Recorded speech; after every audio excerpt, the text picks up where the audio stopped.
సరిగ్గా హైదరాబాద్లోని Panjagutta police station వేదికగా ఒక హై డ్రామా అయితే నడుస్తుంది. ప్రముఖ సింగర్ మంగ్లీ అలాగే అడ్వకేట్ సుబ్బారావు మధ్య వివాదం ఇప్పుడు ముదిరి పాకాన పడిందనే చెప్పాలి. ఇక మంగ్లీ ఆమె సోదరుడు నమ్మించి కోట్లాది రూపాయలు వసూలు చేసి మోసం చేశారంటూ కూడా అడ్వకేట్ సుబ్బారావు అయితే నిన్న వీరి ఇష్యూ కూడా తెరపైకి వచ్చింది. అయితే ఇప్పుడు ఇదే ఇష్యూకి సంబంధించి కూడా మంగ్లీ అయితే పోలీస్ స్టేషన్ వద్దకు వెళ్లి కంప్లైంట్ ఇచ్చేస్తున్నారు. ఒకసారి అక్కడ జరిగే పరిస్థితులు మనం చూద్దాం.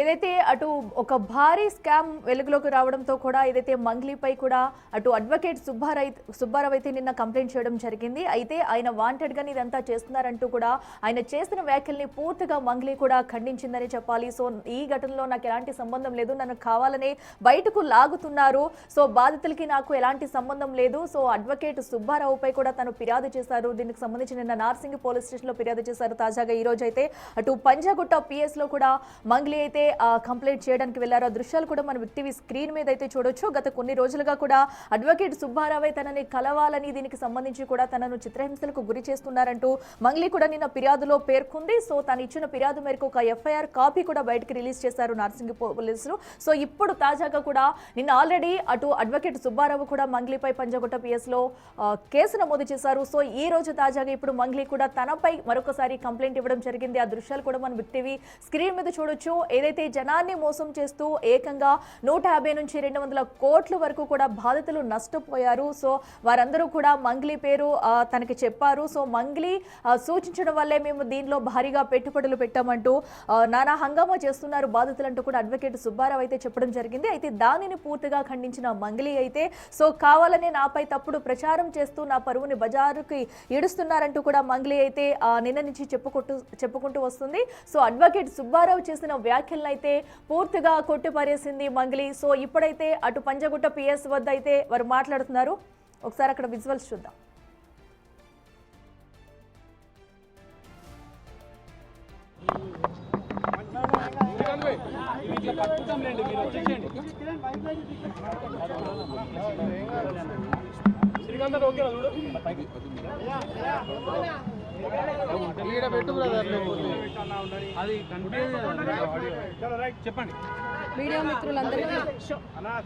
మీడియా మిత్రులందరికీ నమస్కారం. ఏదైతే మైక్రో ఫైనాన్స్ పేరిట ఈ సుబ్బు అనే అడ్వకేట్ ఎవరైతే ఉన్నారో ఆయన నా మీద చేస్తున్నటువంటి ఆరోపణలు ఏవైతే ఉన్నాయో అవన్నీ ఫేక్ అలిగేషన్స్. నిజంగా నేను ఇందులో ఇన్వాల్వ్ అయి ఉంటే గినా నేను ఎక్కడికైనా రావడానికి సిద్ధం. నేను ఎక్కడ ఏ పోలీస్ గడపలైనా ఏమంటారు కోర్టు గడపైనా తొక్కడానికి సిద్ధం. ఇందులో నన్ను ఇన్వాల్వ్ అయినావు అని చెప్పి తేలిస్తే నేను ఏమన్నా చేయడానికి సిద్ధం. ఇన్వాల్వ్ కాలేదని తేలిస్తే మీరేం చేస్తారు? మీడియా మిత్రులు అందరూ కూడా, నేను మీడియా ఫ్యామిలీ నుంచి వచ్చాను, మీరందరూ ఏం చేస్తారు నాకు మాట ఇవ్వాలి. ఆయన ఇవన్నీ తప్పుడు ఎలిగేషన్స్ వేస్తున్నాడు. ఒక బంజారా గిరిజన ఆడబిడ్డ మీద కష్టపడి 14 ఏళ్ల నుంచి ఒక్కొక్క మెట్టు ఎదిగి పోయినటువంటి ఆడబిడ్డ మీద ఆయన ఈ ఫేమస్ కోసం కేవలం బిగ్ బాస్కి వెళ్ళాలి, శ్రీముఖి అంటే క్రష్, ఫేమ్ అవ్వాలి, ఆయన ఒక భరతనాట్యం డాన్సర్. సో ఆ డాన్స్ అవన్నీ నేర్చుకొని ఉన్నాడు కాబట్టి ఆయనకి సినిమా పిచ్చి ఎక్కువ, సినిమాల మీద మక్కువ ఎక్కువ. దానివల్ల నా పేరు వాడుకొని ఆయన ఫేమ్ అవ్వాలని చెప్పి ప్రతి ఒక్క మీడియా గడప తొక్కి ప్రతి ఒక్కరికి అడిగి ఇంటర్వ్యూ తీసుకోండి అని చెప్పి లేనిపోని అలిగేషన్స్ అన్నీ కూడా నా మీద వేస్తున్నాడు. నిజంగా ఆ బాధితుల్ని చూస్తుంటే నాకే చాలా చాలా బాధ అనిపిస్తుంది. నాకేం సంబంధం ఉంది? ఈ చేతి నిండా పనులే ప్రజల ఆశీర్వాదాలతో, మీ అందరి ఆశీర్వాదాలతో ఈరోజు మీడియా లేకపోతే నేను లేను. ఇండిపెండెంట్గా ఎదిగిన దాన్ని, నేను మీ చేతులల్లో ఎదిగిన దాన్ని, మీ చేతులల్లో పెరిగిన దాన్ని నేను ఎందుకు చేస్తాను? నేను అక్కడి నుంచే కదా వచ్చాను. ఎక్కడి నుంచి అయితే వచ్చానో వాళ్ళ పొట్ట నేను కొడతానా? నిజంగా నేను బాధితుల తరపున గట్టిగా నిలబడుతున్నాను. ఎవరైతే నా పేరు యూజ్ చేసి చీట్ చేసి ఎవరైతే వాళ్ళ దగ్గర నుంచి డబ్బులు తీసుకున్నారో వాళ్ళని కంపల్సరీ కఠినంగా శిక్షించాలని నేను పోలీస్ శాఖను కానీ కోరుతున్నాను. సో మిగతా వివరాలన్నీ కూడా మా లాయర్ గారు మాట్లాడతారు. సుబ్బు సిగపోగు పూర్తి నేమ్ ఆయన పేరు ఓకే. చూడండి, ఆయన పేరు మీద నేను కంప్లైంట్ ఇవ్వడానికి వచ్చాను. ఎక్స్టార్షన్ కంప్లైంట్ ఇచ్చాను ఆల్రెడీ. మేము ఇప్పుడు మధు మీ పేరు చెప్పి వసూలు చేశారని చెప్పి వాళ్ళు ఆరోపిస్తున్నారు. అసలు మధు మీకు తెలుసా? అతనికి నా మీద ఎవరెవరో ఆరోపిస్తారండి. ఎవరెవరో వస్తారు, ఫోటోలు దిగుతారు. మీరు దిగరా? ఇంతకు ముందే దిగిర్రు. మీరు దిగరా? ఎవరి సెలబ్రిటీ స్టేటస్లో ఉన్నాను నేను. సెలబ్రిటీగా ఏ రోజు ఫీల్ అవ్వలేదండి. సెలబ్రిటీగా నేను ఫీల్ అయ్యి ఉంటే ఈ రోజు ఈ 14 ఏళ్ళ జర్నీ కొనసాగేది కాదు, ఎక్కడో ఆగిపోయేదాన్ని. ఎప్పుడైనా కూడా నేను ఎవరి ఇంట్లో పడితే వాళ్ళ ఇంట్లో పోయి అన్నం తినేస్తా. సొంత చెల్లెలాగా, సొంత అన్నలాగా. అన్న చెల్లి తప్ప, అన్న తమ్ముడు తప్ప వేరే సంబోధన కూడా ఉండదు నా నోట్లకెళ్ళి. సో ఎందుకు ఇంతలా బదనాం చేస్తున్నారో నాకు అసలు ఏం అర్థం కావట్లేదు. ఎంతో మంది నాతో ఫోటోలు దిగుతుంటారు, ఎంతో మంది ఇంటికి పోయి ఫోన్ చేస్తుంటారు. డబ్బులు ఇస్తాం, మీరు కేసు విత్డ్రా చేసుకోమని మీరు చెప్పిన అదే చెప్తున్నా, ఫేక్ ఎలిగేషన్స్ అని చెప్తున్నా నేను. అందుకే కేసు పెట్టాం మేము. ఎలా ఇస్తా? ఆయన రివర్స్ అంటున్నాడు. ఆయనే డబ్బులు ఇస్తే నేను నీ పేరు తేను ఇళ్ళకెళ్ళి. మిమ్మల్ని డిమాండ్ నన్ను డిమాండ్ చేశాడు. మీరు ఇండ్ల పేరు ఉండకూడదు మీది అంటే మీరు పైసలు ఇవ్వాలి నాకు. ఆయన పైసలు ఇవ్వాలనే కదా ఇదంతా చేస్తున్నాడు. మీకు అర్థం కావట్లేదా? కానీ మధు మీ కుటుంబానికి అందుకే మేము డిఫమేషన్ కేసు పెట్టినాం. ఎందుకు సంబంధిస్తారండి? ఎవరెవరో వస్తారు, ఆమె మాకు తెలుసు, ఇదిగో నేను ఫోన్ చేస్తాను, ఇదిగో మాట్లాడు, ఇదిగో నా కోసం పాట పాడింది, నా కోసం ఇదిగో ఇంటికి వచ్చింది, అన్నం తిన్నది. అభిమానులు ఎంతోమంది ప్రోగ్రామ్కి వెళ్తున్న క్రమంలో ప్రోగ్రామ్ చేసుకున్న తర్వాత మేము అన్నం తినండి, మా ఇంటికి రండి, మా ఊరికి రండి మేడం, మీ కాలు మోపండి మేడం, మీరు లక్ష్మీలాగా ఇట్లా మాట్లాడుతుంటారు ఎమోషనల్గా. నేను ఎంతోమంది ఇళ్లల్లో, నేను కర్ణాటకకు పోయినా ఎక్కడ పోయినా కూడా ఎంతోమంది ఇళ్లలో పోయి అన్నం తినేసి వస్తాను నేను. ఎందుకంటే అభిమానం. నేను చాలా ఎక్కడి నుంచి అయితే వచ్చానో నా మూలాలు నేను మర్చిపోలేదు. ఓకే, సో ఇవన్నీ కూడా ఫేక్ ఎలిగేషన్స్. నేను మళ్ళీ కంప్లైంట్ ఇవ్వడం జరిగింది. అవును. అసలు అప్పుడు సంభాషణ ఏం చెప్పాడు, ఏం మాట్లాడారు? మా లాయర్ గారు మాట్లాడతారు. నేను ఇన్ని రోజులు మీడియా నేను మీడియా మీ మీద సంచలన ఆరోపణ 100-200 కోట్ల రూపాయలు అంటున్నారు. మీ పేరు చెప్పి వేరే వాళ్ళు ఎవరైనా వసూలు చేశారనుకుంటున్నారా మీరు? ఇప్పుడు నా పేరు చెప్పి ఎవరో వసూలు చేస్తారు, మాకేం తెలుస్తుందండి? ఆ కేసు వచ్చే ఆయన ఏమంటున్నాడు? ఎలా రెస్పాండ్ అవుతానండి నేను? ఇప్పుడు నా ప్రోగ్రామ్స్ అన్ని వదిలిపెట్టేసుకొని నేను రెస్పాండ్ అవ్వాలా? నిన్న కూడా కేసు పెట్టారు. నిన్న నేను ఇబ్రహీంపట్నంలో శ్రీదత్త కాలేజ్లో నేను ప్రోగ్రామ్ చేయడం జరిగింది. అది వదిలేసుకొని నేను వచ్చి నేను సంజాయిసి ఇచ్చుకుంటా కూర్చోమంటారా నన్ను? చెప్పండి. ఎందుకు ఉంటారండి క్లోజ్ ఫ్రెండ్స్? మా బంజారా కమ్యూనిటీ వాళ్ళందరూ కూడా ఎందుకు చాలా మంది ఉంటారండి. ఉస్మానియా యూనివర్సిటీ ఉన్నారు, కర్ణాటక యూనివర్సిటీ నుంచి ఉన్నారు. నా ఓన్ చేసుకుంటారు, మా అక్క అని చెప్పి. మా కమ్యూనిటీ వాళ్ళు, మేము కూడా మా కమ్యూనిటీ అని చెప్పి నేను కూడా మాట్లాడతాను ఓన్ చేసుకొని. అరే తమ్మి అనుకొని అది ఇది అనుకుంటా మా భాషలో మాట్లాడతాను నేను. కంప్లైంట్ ఇచ్చిన సుబ్బారావు మీద ఇప్పుడు పంజాబ్లో కేసులో కంప్లైంట్ చేశారు, మీ మీద ఆరోపణలు చేస్తున్నారు. ఇప్పుడు నేను ఒకటే వసూలు చేసిన మధు మీద ఎందుకు కంప్లైంట్ చేస్తలేరు మీరు? నాకు డబ్బులు వసూలు చేశాడని నాకు తెలియదు కదండి. చెప్తున్నారు. అవును, చేసి పెడతాము, అందరి మీద పెడతాము. ఒక్కరు సిఐడి కేసు ఉంది వాళ్ళ మీద, సిఐడిలో ఉంది ఆ కేసు. 1 year అవుతుందండి. చూపి అన్న, చూపి 2025. మీరు అవన్నీ తెలుసుకోరా? నాకు అర్థం కాదు. టకాటక్కని పెట్టేస్తే నా ఫ్యామిలీ ఏమైపోవాలి, మా నాన్న ఏమైపోవాలి, మా అమ్మ ఏమైపోవాలి? కొంచెమన్నా మీరు ఆలోచించాలి కదా ముందు వెనక. నేను అలా చేస్తానా? నేను ఎన్ని పాటలు చేస్తున్నా, ఎవ్రీ ఇయర్ పాటలు. డబ్బులు కట్టలు లెక్క పెడుతున్నా మీ తమ్ముడు వీడియో కూడా వైరల్ అయింది. అది మా తమ్ముడు కాదు, అదే చెప్తున్నా నేను. మా తమ్ముడు కాదు, ఎవరో ఆయన.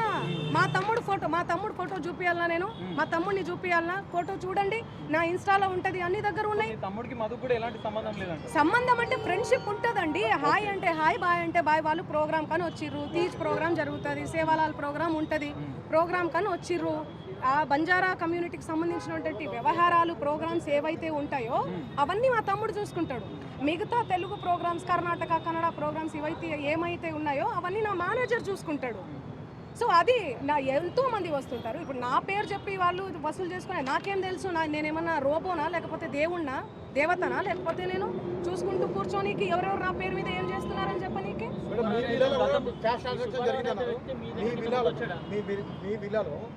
మా విల్లా కాదండి, అది ఎవరిదో అండి. మీరు కావాలంటే అందరు రండి, మీడియా వాళ్ళందరూ రండి, మా ఇంటికి రండి. మీరు గతంలో క్లారిటీ ఇచ్చారు, కోకాపేటలో స్కూలు, హాస్పిటల్, పబ్బు కోసం ఆ పెట్టుబడులు. కోకాపేటలో స్కూలు, పబ్బు అవన్నీ యాడున్నాయో తెలీదు. ఆ బిజినెస్ మైండే ఉంటే ఎప్పుడో పెట్టేసుకునేదాన్ని. నీ పాటల ప్రపంచంలోనే ఎందుకు బతికేదాన్ని? నాకు పాటలు పాడడం, పాటల ప్రపంచం తప్ప ఏమీ తెలియదండి. నాకు నిజంగా డబ్బు ఆశ ఉండి ఉంటే లాస్ట్ ఇయర్ ఎన్నికలు 2023 ఇక్కడ 2023 ఇక్కడ 2024 అక్కడ జరిగింది. నేను ఏ ఏపీలో కానీ ఏ తెలంగాణలో కానీ ఎక్కడన్నా కనిపించినా ఎన్నో మనీ ఆఫర్ చేసిర్రు, నాకు కోట్లు ఇస్తామని చెప్పి. అయినా కూడా నేను కనిపించలేదు. ఎందుకంటే నాకు డబ్బు ముఖ్యం కాదండి, వ్యక్తిత్వం చాలా ఇంపార్టెంట్. చాలా నియత్గా చాలా ఎథిక్స్తో బతుకుతూ వస్తున్నానండి నేను. నాకేం అవసరం ఉంది చెప్పండి? చేతి నిండా పళ్ళు మీరు చూడట్లే, నా ఇన్స్టా చూడట్లే, సోషల్ మీడియాలో చూడట్లే. ఒక్క పాట చేస్తే ఎందుకండి ప్రజలు ఇంతగానం ఆశీర్వదిస్తున్నారు? ఎందుకు 100 మిలియన్స్ పోతున్నాయి? ఎందుకు మీ అందరు కూడా లైక్ చేస్తున్నారు చెప్పండి? నాకేం అవసరం ఉందండి? వీడియో ఉంది, నా వీడియో ఏడుంది? ఇదిగో మా తమ్ముడు ఈయన. ఆ ఫోటోలో, ఆ కట్టల ఎంచే ఫోటోలో ఎవరున్నారండి? వీడియోలో కట్టలు పైసలు ఎంచే వీడియోలో ఎవరున్నారు? ఈ ముఖం ఉందా? సంబంధం లేని విషయం, మాకు సంబంధం లేని విషయం తెచ్చి మా మీద ఎందుకు రుద్దుతున్నారు అనేది నాకు అర్థం కావట్లేదు. సెన్సిటివ్ మ్యాటర్ అండి ఇది. కొంచెం ఆచి తూచి వెరిఫికేషన్ చేసుకొని మీరు వేయాలి మీడియాలో, సోషల్ మీడియాలో కానీ మీడియాలో కానీ. దయచేసి చెప్తున్నా, నేను మళ్ళీ చెప్తున్నా, తనది గిన నాది గిన ఇందులో ఇన్వాల్వ్మెంట్ ఉంది అంటే మీరు ఎక్కడికన్నా రమ్మని చెప్పండి, నేను సిద్ధం. మీడియా మిత్రులందరికీ కూడా చెప్తున్నా, నాది ఇన్వాల్వ్మెంట్ లేదు ఈ కేసులో అని అంటే గిన మీరు ఆ సుబ్బు అనే అడ్వకేట్ని మీరు ఏం చేస్తారనేది నాకు మాట ఇవ్వాలి. సిద్ధమా? దానికి చెప్పండి, సిద్ధమా? చెప్పండి. మీరు ఇంతగనం నన్ను క్షోభ పెట్టాడు కదా, ఇంతగనం నన్ను హరాస్ చేస్తున్నారు కదా, ఎక్కడ చూడు మంగ్లీ. మంచి విషయాలు ఎక్కడా స్క్రోల్ చేయరు. ఈ విషయాలు, ఈ నెగటివిటీని ఎందుకు ఇంత సెన్సేషనల్? మీరు మీడియాను అస్సలు తప్పు పట్టలే నేను. మీడియా అదే చెప్తున్నా. నేను ఏమని చెప్పా? మీడియా ఫ్యామిలీ నుంచి వచ్చా అని చెప్పానా? అదే చెప్తున్నా నేను. మీ పేరేం పేరు? సాగర్ గారు. నేను అదే చెప్తున్నా, మీడియా ఫ్యామిలీ నుంచి వచ్చాను సాగర్ గారు. ఇన్స్టాగ్రామ్లో ఆ రీల్స్ అవన్నీ మీ చెల్లి మీదనో మీ అక్క మీదనో వస్తే మీరు ఎంత బాధపడతారు? నేను అదే చెప్తున్నా. మీడియా నుంచి ఒక్కొక్క మెట్టెక్కి ఇంత సింగర్ గా ఇంత డెవలప్ అయ్యారు కదా, మిమ్మల్ని ఎందుకు టార్గెట్ చేస్తున్నారు? అది మీరు చెప్పాలి. మీరు ఏమనుకుంటున్నారు దానికి సంబంధించి? నాకు తెలియదు అది. ఎందుకంటే నేను మీడియాలో వచ్చి ఇంటర్వ్యూలు ఇస్తలేనను, మరి ఏమో నాకే తెలియదు. ఎందుకంటే నా పని చెప్తుంది, నేను పని చేసుకుంటూ వెళ్తున్నా, నేను పాటలు చేసుకుంటా. ఆయన అదే చెప్తున్నాను కదండి, బిగ్ బాస్ కోసం, ఫేమస్ కోసం అని చెప్తున్నాం కదా. ఆయన కేవలం ఫేమస్ అవ్వాలి, ఫేమస్ అయ్యే దానికోసమే ఇదంతా చేస్తున్నాడు. ఆయన మాటలు మీరు చూడండి. నెక్స్ట్ ఇయర్ బిగ్ బాస్ వస్తే నేను వెళ్తాను. శ్రీముఖి అంటే నాకు క్రష్. నాతో మాట్లాడేటప్పుడు కూడా మీతో ఫ్రెండ్షిప్ చేసుకుందామంటే మీరేంది ఆరగంటగా మాట్లాడుతున్నారంటే, అవును కేసు పెడతాము అంటే ఆరగంటగా మాట్లాడకుండా ఎందుకు మాట్లాడతారండి? నేను తప్పు చేయను దాన్ని. తప్పు చేయను ఎవరన్నా మాట్లాడతారు. నేను మీకు వీడియో చూపిస్తాను, ఆగండి, చూడండి ఎలా మాట్లాడుతున్నారు. ఎక్కడ డిమాండ్ చేస్తున్నారు చూడండి. ఇంతే సౌండ్ అండి ఇది. చూడండి, నువ్వేమన్నా ఆకాశం నుంచి ఊడిపడ్డావా? నడుమంత్రపు సిరియా ఇదంతా? ఇంత వల్గర్ లాంగ్వేజా? ఇంత సోకులు ఎందుకు పడతారు మీరు? ఎలా వస్తానండి? నేను అదే చెప్తున్నా, పనులు ఉన్నాయండి, నాకు ప్రోగ్రామ్స్ ఉన్నాయి. కర్ణాటకకు పోయినాను నిన్ననే. నేను శ్రీదత్త యూనివర్సిటీలో కాలేజ్లో ప్రోగ్రామ్ కూడా చేశాను, మీరు చూడండి.